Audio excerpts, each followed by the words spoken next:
পাকিস্তানের আলোচিত রাজনীতিবিদ ও সাবেক প্রধানমন্ত্রী ইমরান খানের রাজনৈতিক ভাগ্য নির্ধারিত হতে যাচ্ছে আগামী ১১ জুন। আল কাদির ট্রাস্ট দুর্নীতি মামলায় ওই দিন ইসলামাবাদ হাইকোর্টে অনুষ্ঠিত হবে তার জামিন এবং দণ্ড বাতিল সংক্রান্ত গুরুত্বপূর্ণ শুনানি।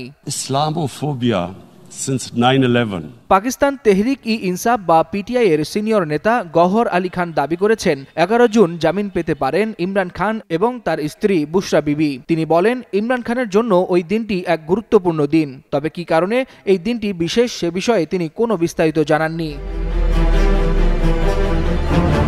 এ মামলার শুনানির তারিখ নির্ধারিত ছিল আরও আগেই, কিন্তু পাকিস্তানের দুর্নীতি দমন সংস্থা ন্যাব যুক্তিতর্ক উপস্থাপনের জন্য অতিরিক্ত সময় চাওয়ায় তা পিছিয়ে ১১ জুন নির্ধারণ করেন আদালত।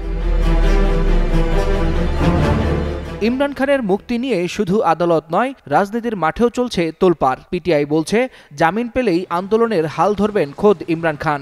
দলের পক্ষ থেকে এরই মধ্যে ঘোষণা এসেছে, ঈদুল আজহার পর দেশজুড়ে শুরু হবে ব্যাপক গণ আন্দোলন।